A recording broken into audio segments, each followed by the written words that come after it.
E a gente continua a falar do cenário internacional com as eleições gerais no Equador. Os eleitores vão às urnas neste domingo em uma campanha marcada por atos violentos, incluindo o assassinato de um dos principais candidatos à presidência do país. E para falar sobre essa crise de segurança, eu converso agora com Maurício Santoro, cientista político e colaborador do Centro de Estudos Políticos Estratégicos da Marinha. Bom sábado, boa tarde, Maurício. Muito obrigado pela presença. Eu gostaria de começar perguntando a respeito da crise de segurança. Ela se agravou muito nos últimos anos no Equador. Como isso impacta nas eleições presidenciais deste domingo? Boa tarde, Uribe. Sem dúvida, a crise de segurança é um dos principais temas na eleição atual.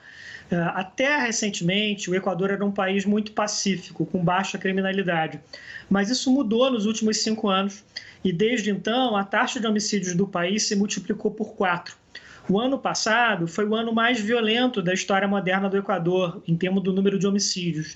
E isso agora se mostrou de uma maneira muito forte na campanha, com o assassinato de um dos candidatos à presidência, o Fernando Villavicencio, o que reforçou ainda mais esse medo do eleitorado equatoriano, essa percepção de que o país vive uma crise muito grave no que diz respeito à segurança pública. Doutor Maurício, só para entender, essa crise de segurança pública tem sido estimulada pelo narcotráfico. Ele saiu do controle no Equador, foi isso? Exatamente. O que aconteceu nesses últimos anos é que o Equador se tornou uma rota muito importante para o tráfico de drogas global, envolvendo os grandes cartéis da Colômbia, do México e até grupos do crime organizado da Europa. Então, o Equador, que não é, por exemplo, um grande produtor de cocaína, ao contrário de muitos outros países da América do Sul, acabou sendo engolfado por essa crise de segurança pública. E isso repercutiu de uma maneira muito dura nas próprias estruturas do Estado equatoriano, com escândalos de corrupção, com uma fragilidade da polícia. Inclusive, essa eleição de amanhã, ela foi antecipada. Ela só deveria ocorrer daqui a 2 anos. Mas o atual presidente, o Guillermo Lasso, diante de uma crise política muito grave, que provavelmente resultaria no seu impeachment, optou por antecipar as eleições, o que é algo que a lei equatoriana lhe permite fazer. Professor Maurício, quem lidera a pesquisa de intenção de voto é a candidata do ex-presidente Rafael Correia, exilado na Bélgica. Ele deve retornar ao Equador caso Luísa Gonçalves vença as eleições? Bom, um dos grandes temas dessa eleição é exatamente essas controvérsias sobre o legado do ex-presidente Correia, que governou o Equador durante 10 anos, de 2007 a 2017.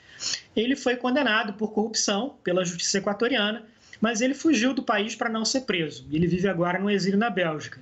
A própria Luísa Gonçalves, quando questionada sobre isso, disse que não iria indultá-lo, quer dizer, que não daria um perdão oficial para que ele pudesse voltar. Mas é claro que tudo isso sempre fica muito em aberto. Ela lidera em todas as pesquisas de opinião. Agora, o segundo lugar é absolutamente disputado, dependendo da pesquisa. São 3 candidatos apontados no segundo lugar. Então, tudo indica que amanhã vai ser uma disputa muito acirrada pela presidência equatoriana. Há um cenário de vitória em primeiro turno ou o senhor não acredita? Bom, a regra eleitoral equatoriana é um pouco diferente da brasileira. Então, se a Luísa Gonçalves conseguir 40% dos votos e tiver pelo menos 10% a mais do que o segundo colocado, ela estaria eleita no primeiro turno. Isso é difícil, não é impossível, mas é difícil. E disputando ali a segunda colocação, nós temos 3 candidatos que são muito críticos do ex-presidente Correia. 2 deles são candidatos que representam movimentos conservadores, um terceiro é um candidato da esquerda não correísta, mas todos eles têm em comum essa rejeição muito grande contra o ex-presidente Correia. Então, se houver um segundo turno, ele será muito polarizado exatamente em termos dessa pergunta, do que os equatorianos pensam do governo de Rafael Correia. O senhor falou que o cenário do segundo lugar está bastante embolado. A gente ainda não sabe quem pode realmente ir por uma disputa de segundo turno.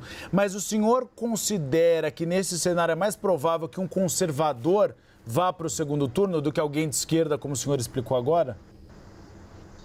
É possível que sim, inclusive por conta desse desgaste envolvendo segurança pública, né?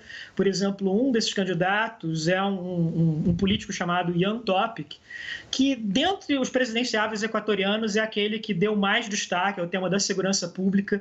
Ele é um ex-militar que serviu na Legião Estrangeira da França, lutou no Oriente Médio, na África, é uma figura que tem um apelo popular muito grande e ele tem evocado muito a imagem do presidente de El Salvador, do Nayib Bukele, que é um político que a gente pouco discute aqui no Brasil, mas na América Espanhola, hoje, ele é muito popular. Ele virou uma grande referência ideológica para políticos conservadores, principalmente por conta dessas políticas de enfrentamento muito duro ao narcotráfico, ao tema da segurança pública.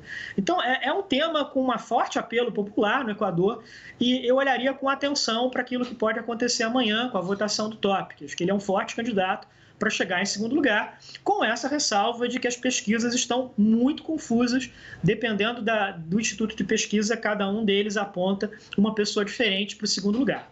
Eu estava, inclusive, discutindo com alguns parlamentares essa semana sobre Bukele, porque realmente aqui no Brasil quase não se discute, mas há alguns aprisionamentos na política dele que são bastante questionáveis, a política de segurança pública bastante rigorosa.